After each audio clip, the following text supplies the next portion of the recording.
वक़ाल अल्लाहु तबारक व तआला फ़िल क़ुरानिल मजीद अऊज़ु बिल्लाहि मिनश शैतानिर रजीम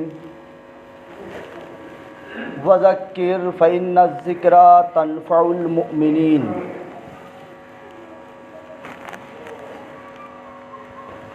हाज़रीन जुमा, तमाम तारीफ़ात उस वहदहू ला शरीक के लिए लायक व ज़ेबा है जो सारी कायनात का खालिक व मालिक है। अल्लाह की ज़ात वो है कि अल्लाह तूने हमें पैदा करके इंसान बनाया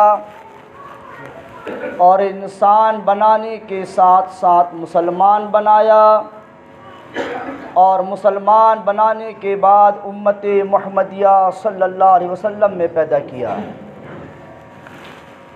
ऐ अल्लाह, तू वो है, तूने हमको बिन मांगे हमें हमारी माँ के पेट में जिस्म दिया, जान दिया, आँखें दी, हाथ पैर दिया।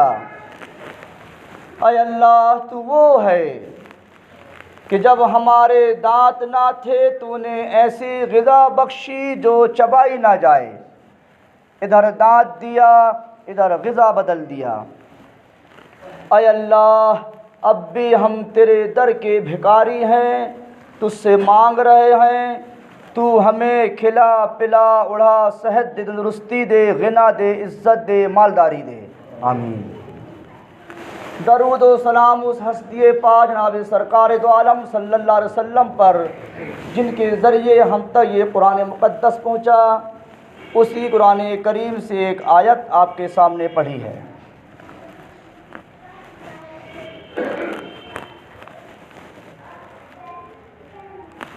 अगर किसी किसान के खेत में गेहूँ लगा हो, धान लगी हो, मक्का लगी हो, सोयाबीन लगा हो या किसी भी किस्म की सब्जियां लगी हों या और किसी भी किस्म की कोई भी फसल लगी हो, किसान के उस खेत की फसल में अगर कहीं कहीं इक्का दुक्का कहीं बीमारी नज़र आ रही हो, अभी पूरी फसल में नहीं है, कहीं कहीं नज़र आ रही है, तो किसान पूरे खेत की फसल में दवाई छिड़कता है,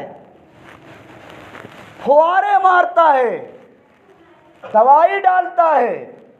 क्यों? ये कहीं कहीं बीमारी दिख रही है तो ये बीमारी पूरी फसल में ना फैल जाए।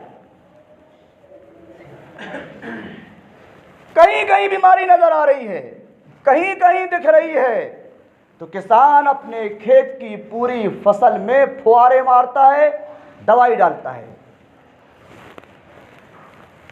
कि कहीं ये बीमारी मेरे खेत की पूरी फसल में ना फैल जाए।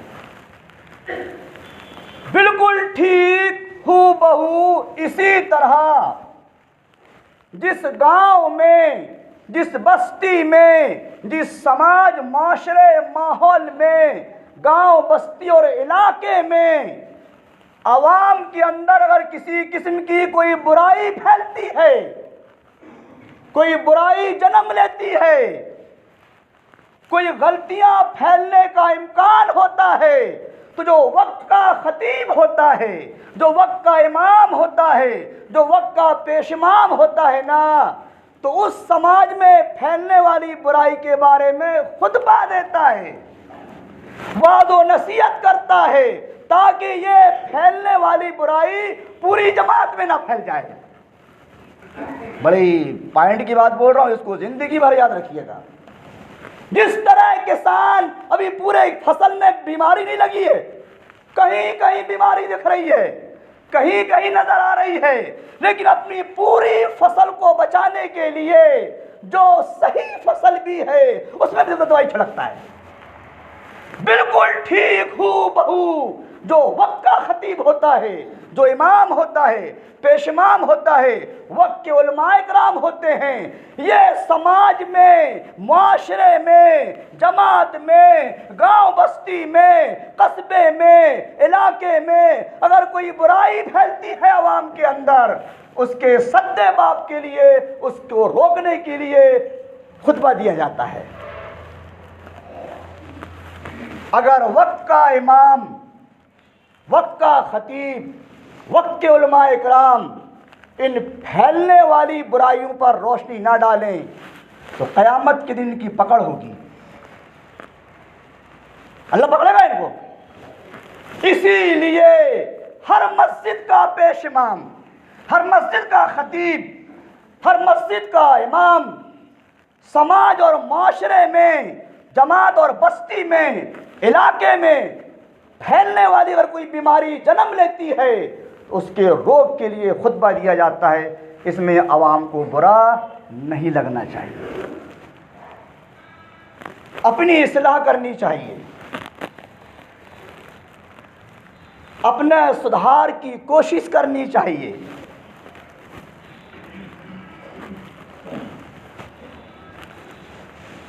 अब वो बुराई, वो बीमारी चाहे हमारे अंदर मौजूद हो या ना हो, खुतबा सुन के हमें इस पर तौलना चाहिए, अपना मुआयना करना चाहिए कि ये बीमारी, ये खामी, ये गलती मेरे अंदर तो नहीं है।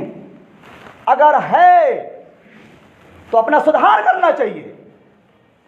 और ऐसे वक्त में अवाम की जिम्मेदारी है कि वो ऐसे वक्त में कि माशरे में कोई बुराई जन्म ले रही है और फैल रही है, वो पूरी जमात को बिगाड़ ना दे, पूरी आवाम को खराब ना कर दे।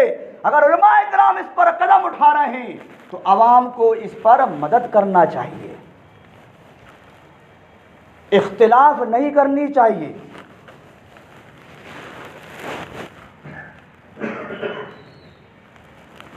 तावनू अलल बिर्रे व तक़वा होनी चाहिए। क्या कि भलाई और अच्छाई के कामों में एक दूसरे की मदद करो, ये जज्बा होना चाहिए, ये ख्यालात होनी चाहिए, ये नज़रियात होनी चाहिए। लेकिन हमारे अंदर ये ख्यालात, ये नज़रियात, ये सोच नहीं है। जिस बुराई के बारे में, जिस खामी के बारे में अगर खुतबा हुआ है, तकरीर हुई है, वाज़ो नसीहत हुई है, अगर किसी के अंदर ये खामी है तो उसको अपनी इस्लाह करनी चाहिए। ये नहीं कि हम उसकी मुखालिफत करें। आप मुखालिफत किसकी कर रहे हैं? तकरीर करने वाले की नहीं, खुतबा देने वाले की नहीं, वाज़ो नसीहत करने वाले की नहीं। वो कुरान और हदीस की रोशनी में जो बात बताया है आप उसकी मुखालिफत कर रहे हो। और अगर उसकी मुखालिफत कर रहे हो तो अल्लाह कुरान में कहता है वमन अज़लमो मिम्मन ज़ुक्किरा बिआयाति रब्बिही, सबसे बड़ा जालिम इंसान वो है जिसको कुरान के जरिए किसी चीज की नसीहत की जाती है, समझाया जाता है, फ़अरज़ा अन्हा, एतराज करता है, मुखालिफत करता है। ये दुनिया का सबसे बड़ा मुजरिम है। अपने आप को मुसलमान कह रहा है, नाम अब्दुल्ला, अब्दुल वाहिद, अब्दुल रहमान है, लेकिन ये कुरान की रोशनी में सबसे बड़ा मुजरिम है। और इन्ना मिनल मुजरिमीना मुंतकिमून, अल्लाह कह रहा है ऐसे मुजरिमों से मैं इंतकाम लूंगा। अल्लाह कह रहा है इंतकाम लूंगा, मतलब बदला लूंगा। क्यों? अल्लाह की बातों की मुखालिफत कर रहे हो, अल्लाह की बातों पर एतराज कर रहे हो, तो अल्लाह कह रहा है इंतकाम लूंगा तुमसे, बदला लूंगा। शरीयत इस्लाम में जोर ज़बरदस्ती नहीं है, ला इकराहा फिद्दीन। आपको दीन इस्लाम की बात को मानना है मानिए, नहीं मानते मत मानिए, मुखालिफत मत करिए, इख्तिलाफ मत करिए बातों से। अल्लाह ये और फरमाता है, फलयहज़रिल्लज़ीना युखालिफूना अन अम्रिही, जो लोग मेरे हुक्म की मुखालिफत करते हैं, अन अम्रिही अन तुसीबहुम फितना, मैं उनको दुनिया में मुसीबतों में मुब्तला करूंगा। याद रखिए, आपकी मर्जी है, आपको मानना है मानिए, नहीं मानते मत मानिए, लेकिन मुखालिफत मत करिए। अल्लाह फरमा रहा है, जो मेरे हुक्म की मुखालिफत करेगा अन तुसीबहुम फितना, उनको दुनिया में मुसीबतों में मुब्तला करूंगा, और युसीबहुम अज़ाबुन अलीम, या फिर आखिरत में दर्दनाक अजाब से दो चार करूंगा। यह अल्लाह का फरमान है। इसीलिए मेरे नौजवान साथियों, बुजुर्गों, दीनी भाइयों, हमें खुतबों की, वाज़ो नसीहत की, तकरीरों की मुखालिफत नहीं करनी चाहिए। अगर किसी मौजू पर खुतबा हो रहा है, वो खामी, वो गलती हमारे अंदर है, तो हमें अपनी इस्लाह करनी चाहिए। एक बात याद रखिए, किसी को टांट मारने के लिए खुतबा नहीं होता। किसी इमाम को और मौलवी की इतनी फुर्सत नहीं है कि तुम्हारे अकेले की तैयारी करेगा। वो उसके सामने पूरी जमात का मसला होता है। मैंने शुरू में कहा था कि वो बुराई आवाम में ना फैल जाए, इतनी फुर्सत नहीं तुम्हें टांट मारेगा खुतबे के जरिए। और किसी व्यक्तिगत, किसी एक आदमी के लिए खुतबा नहीं होता जी, आवाम की इस्लाह के लिए खुतबा होता है। मैंने शुरू में कहा था, वो किसान अगर उसकी फसल में कहीं बीमारी नजर आ रही है ना, तो अच्छी फसल में भी दवा छिड़कता है कि फैल ना जाए। और उलमा इकराम के अंदर यही ख्यालात होते हैं कि बुराई आवाम में फैल ना जाए। असल में हम खुतबा देने, खुतबा सुनने के मकसद को भूल गए हैं। खुतबा देने का मकसद और खुतबा सुनने का मकसद क्या होनी चाहिए? जिस मौजू पर खुतबा हुआ है, जिस टॉपिक पर तकरीर हुई है, हमें उसको अपने ऊपर तौलना चाहिए। ये बुराई मेरे अंदर है क्या, और अगर है तो अपनी इस्लाह करनी चाहिए। ये खुतबा सुनने का मकसद है। ये कितनों के अंदर है जी? ये है क्या? है? हमें डांट मार रहा था, हमें बोल रहा था, मैं तुम्हारे अंदर है, तुम्हें डांट लग रहा है, अपनी सुधार करनी चाहिए। खुतबा सुनने का मकसद को समझे हम। खुतबा सुनने का मकसद होता है अपनी इस्लाह। अच्छा, दूसरी चीज, दूसरा मकसद ये खुतबा सुनने का, हम खुतबा सुनने के बाद हमेशा उसको दूसरे के ऊपर तौलते हैं। ये ना, आज पूरा खुतबा उसके ऊपर हो गया, तो किसी के ऊपर नहीं होता है। खुतबा सबके ऊपर होता है। खुतबा किसी व्यक्तिगत, किसी एक ऊपर के लिए नहीं दिया जाता। इतनी फुर्सत नहीं है किसी इमाम को, और किसी इमाम को, किसी मौलाना को, किसी खतीब को कि तुम्हारे एक आदमी के पीछे खुतबा तैयार करे। उसके सामने पूरी फसल रहती है, पूरी फसल। उसके दिल में ये तड़प होती है कि ये बीमारी पूरी फसल को खराब न कर दे, इसलिए खुतबा दिया जाता है। तो हम खुतबा सुनकर दूसरे के ऊपर तौलते हैं। देखा, हो गया उसके ऊपर, आज बीमारी उसके अंदर, ये खामी उसके अंदर है, जबकि वो खामी, वो गलती खुद हमारे अंदर मौजूद होती है, लेकिन हम उसको हमेशा दूसरे पर तौलते हैं। ये खुतबा सुनने का मकसद नहीं है। खुतबा सुनने का मकसद होता है, खुतबा सुनकर हम उसको अपने ऊपर लें, अपनी इस्लाह करें, अपने सुधार की कोशिश करें, सुधरने की कोशिश करें, सुधरा जाता है। सहाबा इकराम रज़ी अल्लाह ताला अन्हुम अजमईन के दौर में पूरा माहौल सुधरा हुआ क्यों था? पूरा माशरा सुधरा हुआ क्यों था? नबी करीम सल्लल्लाहु अलैहि वसल्लम जब भी कोई बात बताते थे, कोई खुतबा देते थे, कोई तकरीर करते थे, कोई वादो नसीहत करते थे ना, तो सहाबा इकराम अपने अंदर तौलते थे कि ये खामी, ये गलती, ये बुराई मेरे अंदर तो नहीं है। अगर होती थी ना तो इंतहाई रोते थे, रोते थे। और हम मुखालिफत करते हैं, एतराज करते हैं, सुधार क़यामत तक पैदा नहीं हो सकता। सुधार पैदा होगा कि हम अपनी इस्लाह करें सुनकर। सहाबा किराम जब भी कोई तकरीर सुनते थे अल्लाह के नबी की जुबानी, कोई वादो नसीहत सुनते थे, कोई खुतबा सुनते थे, ज़ारो कतार होते थे कि मेरे अंदर ये बीमारी है, मेरे अंदर ये खामी है, मेरे अंदर ये बुराई है, और वहां से उस दिन से अपनी इस्लाह करते थे। और हम मुखालिफत करते हैं। जमीन आसमान का फर्क है। सुधार पैदा होगा नहीं। खुतबा सुनने के मकसद को जाने। खुतबा सुनने का मकसद खुतबा सुनकर अपनी इस्लाह। अच्छा ये बताइए, हमारे इलाके में क्या चोरी नहीं हो रही है? क्या शराब नहीं पिया जा रहा मुसलमानों के अंदर? क्या जुआ नहीं खेल रहा है? क्या सट्टा नहीं लगा रहा है? क्या रंडीबाजी नहीं कर रहा है? क्या जिना नहीं कर रहा है? क्या झूठ नहीं बोल रहा है? क्या गाली नहीं बक रहा है? क्या धोखा नहीं दे रहा है? क्या कमलाप तोल नहीं कर रहा है? क्या गाली नहीं बक रहा है? क्या लूट मार नहीं कर रहा है?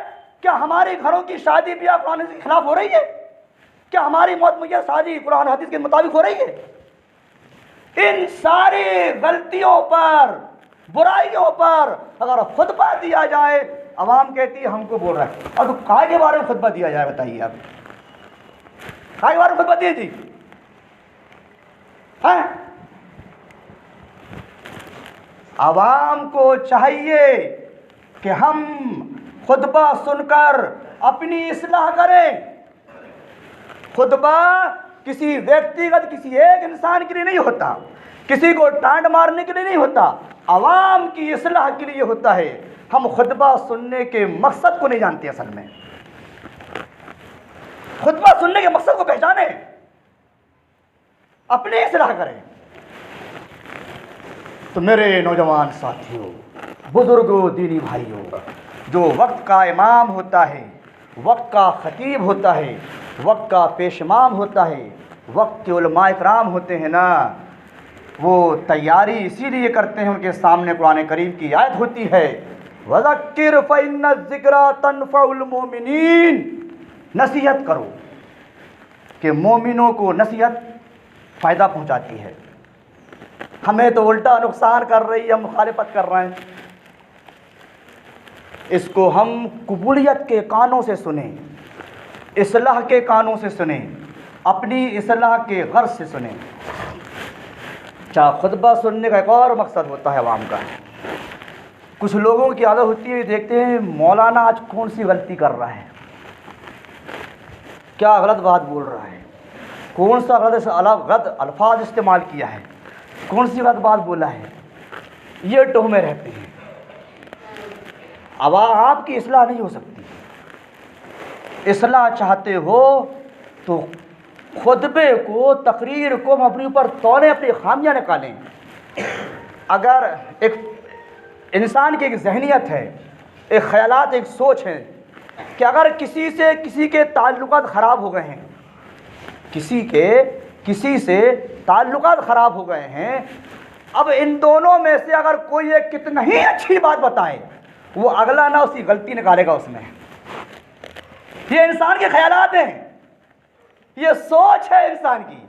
वो कितनी ही अच्छी बात बताए, कितनी ही अच्छी बातें बताए, कितने ही अच्छे मशवरे बताए, लेकिन अगला उसकी अच्छी बातों में भी गलतियां निकालता है।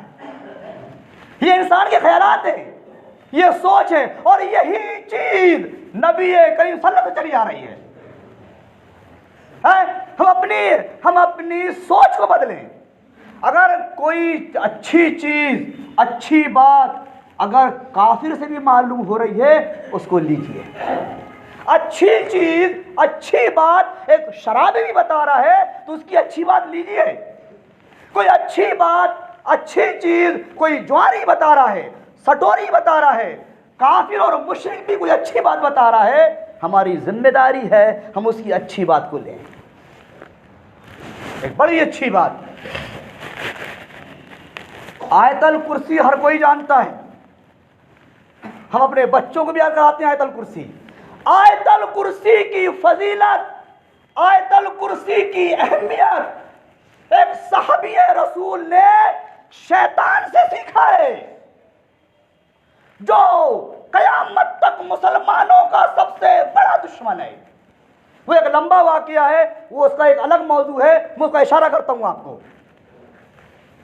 वो साहबी रसूल जब उसको शैतान ने आयतल कुर्सी की फजीलत बताया, आयतल कुर्सी की अहमियत बताया, तो वो साहबी अल्लाह के नबी के पास गए और कहा, अल्लाह के नबी ऐसा था वाकया मेरे साथ हुआ था। आपने क्या फरमाया था? क्या फरमाया था? ऐ मेरे साहबी, जिसने तुमको ये बात बताया है ना, वो अच्छा नहीं है, वो गलत है, वो अच्छा नहीं है, लेकिन बात तुमको अच्छी बताया है। देख रहे हो, अगरचे तुम्हारा दुश्मन तुमको तुमसे अच्छी बात मिल रही तुम्हारे दुश्मन से, तो अच्छी बात ले लो। देख रहे क्यों आपने? वो अच्छा नहीं है, वो अच्छा नहीं है, वो बुरा है, वो सही नहीं है, लेकिन बात अच्छी बताया है। इसीलिए अगर हमारी किसी चिकपक तू में हमको उसकी अच्छी बात भी अच्छी नहीं लगने की, लेकिन ये देख रहे हैं क़यामत तक मुसलमानों का सबसे बड़ा दुश्मन रहेगा शैतान। और अल्लाह के नबी और सहाबा कराम ने अपने सबसे बड़े दुश्मन की अच्छी बात लिया है। ये सोच होनी चाहिए जी, ये ख्यालात होना चाहिए। खुतबा मैं फिर बोल रहा हूँ, खुतबा किसी एक आदमी के लिए नहीं होता जी, किसी एक आदमी की बुराई के लिए नहीं होता, और खुतबा किसी आदमी को टांट मारने के लिए नहीं होता। हम जो मैंने शुरू में मिसाल दिया था किसान की और फसल की, उसको ध्यान में रखिए कि किसान के फसल में कहीं कहीं इक्का दुक्का अगर बीमारी नजर आती है तो पूरी फसल में दवाई छिड़कता है कि कहीं ये बुराई, ये खामी, ये बीमारी पूरी फसल को खराब न कर दे। जो उलमा इकराम होते हैं, खतीब होता है, उसके दिल में ये बात होती है कि ये बीमारी पूरी समाज को खराब ना कर दे, उस मौजू पर खुतबा होता है। हमें इसकी अपनी इस्लाह करनी चाहिए, इस्लाह करनी चाहिए। मेरे नौजवान साथियों, बुजुर्गों, दीनी भाइयों, हम खुतबा सुनकर अपने ऊपर तौलें और अपनी इस्लाह करें। अच्छा, बहुत से लोगों की आदत, अक्सर लोगों की आदत ये भी होती है, आजकल मुल्ला मौलवियों की ज़ुबान में तासीर नहीं है मियाँ, असर नहीं रहता। ये भी एक लफ्ज़ है भैया। मैं पूछता हूँ, क्या नबी करीम सल्लल्लाहु अलैहि वसल्लम की ज़ुबान में असर और तासीर नहीं था? कि आपका सगा चचा अबू तालिब ईमान नहीं लाया, अबू लहब ईमान नहीं लाए, अबू जहल ईमान नहीं लाए, उमैया बिन खलफ ईमान नहीं लाए, अब्दुल्ला इब्न उबई ईमान नहीं लाया है? क्या अल्लाह के नबी में तासीर नहीं थी, ज़ुबान में असर नहीं था?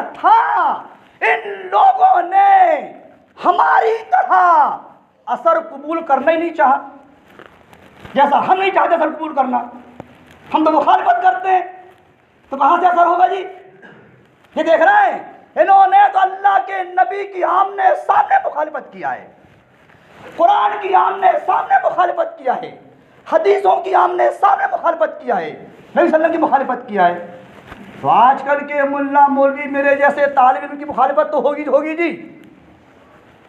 हमें अबू जहल नहीं बनना है, हमें अबू लहब नहीं बनना है, हमें उमैया बिन खलफ नहीं बनना है, हमें वो सहाबा बनना है जिन्होंने, वो सहाबा की तरह बनना है जिन्होंने सल्लम की बात को सुनकर आमन और सद्दकना कहा है, कबूल किया है और अमल किया है। हमें वो बनना है। मेरे नौजवान साथियों, बुजुर्गों, दीनी भाइयों, हम खुतबे सुनने के मकसद को जानें, मकसद को पहचानें। मैं एक इंतहाई बड़ा हैरतअंगेज़ वाक़या, खुतबा सुनने का मकसद और खुतबा देने का मकसद बताकर अपनी बात ख़त्म करता हूँ कि खुतबा देने का मकसद क्या होना चाहिए और खुतबा सुनने का मकसद क्या होना चाहिए। शाह इस्माइल शहीद दहलवी रहमहुल्लाह, जिनको हिंदुस्तान में तौहीद का सुतून कहा जाता है, तौहीद का पेड़ कहा जाता है, तौहीद का दरख्त कहा जाता है, शाह इस्माइल शहीद दहलवी रहमहुल्लाह, इनका खुतबा दिल्ली की जामा मस्जिद में था। दिल्ली की जामा मस्जिद में इनका खुतबा था। दिल्ली के दूर एक गांव, वहां पर एक देहाती को मालूम हुआ कि आज शाह इस्माइल का खुतबा है दिल्ली की जामा मस्जिद में। तो वो देहाती, लैला मजनू की कहानी नहीं बता रहा हूं, हीर रांझा की, इधर सुनने का थोड़ा देना, हाँ बड़ी तारीख की बात बता रहा हूं। तो वो देहाती फजर की नमाज पढ़ा और फजर की नमाज पढ़कर अपने घर से, अपने गांव से पैदल चला दिल्ली के लिए कि आज शाह इस्माइल की खुतबा सुनूंगा। देख रहे हैं तड़प, खुतबा सुनने की चाहत देख रहे हैं, और ना उसके पास सवारी का इंतजाम है, पैदल आ रहा है, फजर की नमाज पढ़कर अपने घर से निकला है। चलते चलते जामा मस्जिद की सीढ़ी में कदम रखता है ना, तो लोग जुमे की नमाज पढ़कर निकल रहे थे। बड़ा अफसोस किया, बड़ा रोया। बड़ी तमन्ना थी मेरी कि मौलाना शाह इस्माइल का खुतबा सुनूंगा। अफसोस की बात है कि मैं जामा मस्जिद की सीढ़ी पर कदम रख, जिन लोगों ने जामा मस्जिद देखा है वो जानते हैं सीढ़ी, कि मैं जामा मस्जिद की सीढ़ी पर कदम रख रहा हूं और आवाम जुमा पढ़ के वापस निकल रही है।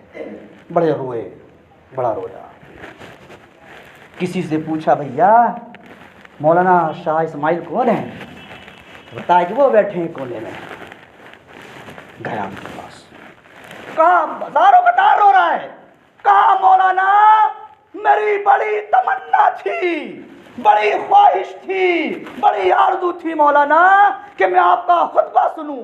मैं अपने घर से, अपने गांव से फजर की नमाज पढ़कर पैदल चला हूं कि आपका खुतबा सुनूंगा। अफसोस की बात मौलाना कि मैं मस्जिद पहुंचा, लोग जुमे पढ़कर निकल रहे थे। मौलाना मेरी गुर्बत का ये आलम है, मेरी गरीबी का ये आलम है कि मेरे को पहनने के लिए चप्पल भी नहीं है। मैंने अपने पैरों में ना, तलुए में ना कपड़ा लपेट कर आया हूँ।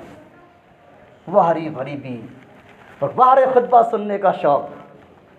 देख रहे हैं कि अपने पंजों में चीथड़े लपेट कर आया हूँ, चलने में तकलीफ ना हो। मौलाना मुझे बड़ा अफसोस रंज है कि मैं लेट हो गया, आपका खुतबा नहीं सुन सका।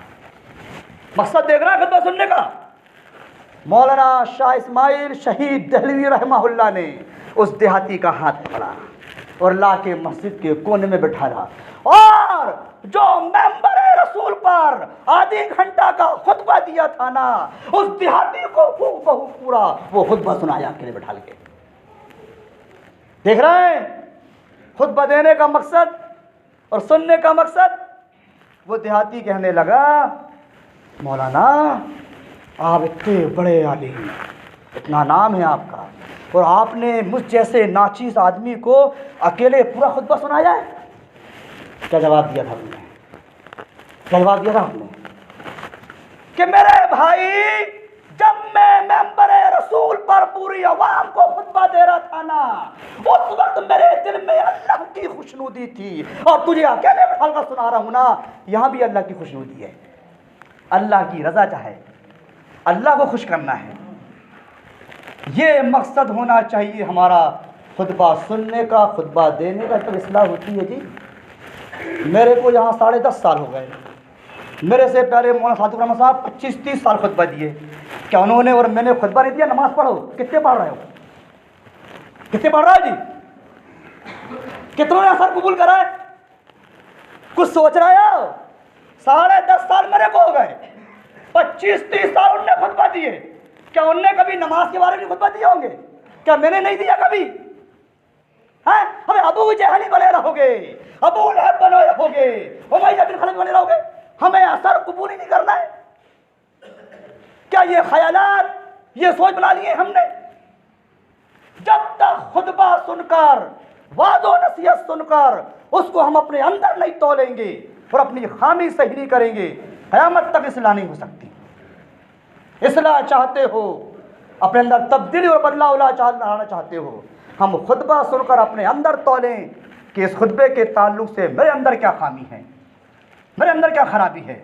उसको जब तक सही करने की कोशिश नहीं करोगे, सही हो नहीं सकते। और मुखालिफत करोगे तो जो आज मैंने पढ़ा था, बीच में फिर पढ़ता हूँ, फलयहज़रिल्लज़ीना युखालिफूना अन अम्रिही अन तुसीबहुम फितना, कि अगर अल्लाह की बातों को सुनकर मुखालिफत करोगे ना तो अल्लाह तुम्हें दुनिया में मुसीबतों से दो चार करेगा, अज़ाबुन अलीम, या मरने के बाद दर्दनाक अजाब से दो चार करेगा। मेरे नौजवान साथियों, बुज़ुर्गों, दीनी भाइयों, हमारे खुतबा सुनने का मकसद ये होनी चाहिए कि हम खुतबा सुनकर अपनी इस्लाह करें। वक्त का ख़तीब, वक्त का इमाम, वक्त के मौलाना, किसी एक आदमी के ऊपर खुतबा नहीं दिया जाता, किसी को टांट मारने की, किसी को टारगेट की खुतबा नहीं दिया जाता। वो जो मैंने एक किसान की और फसल की मिसाल दिया था, वो मद्देनज़र होती है इमाम के अंदर कि कहीं कहीं बीमारी पनप रही है, बुराइयाँ जन्म ले रही हैं, तो ये पूरी जमात में ना फैल जाए, इसलिए खुतबा होता है। आपकी मर्ज़ी इस्लाह करना है करो, नहीं करते मत करो। अल्लाह से दुआ है कि अल्लाह ताला हमें सही मानों में कुरान और हदीस की बात को सुनकर अमल करने की तौफ़ीक़ अता फरमाए। आमीन। बारकल्लाहु व लकुम फ़िल कुरानिल मजीद व नफ़अनी व इय्याकुम बिल आयाति व ज़िक्रिल हकीम। इन्नहु तआला जव्वाबुन करीमुम मलिकुम बर्रुर रऊफ़ुर रहीम रब्बुल हलीम।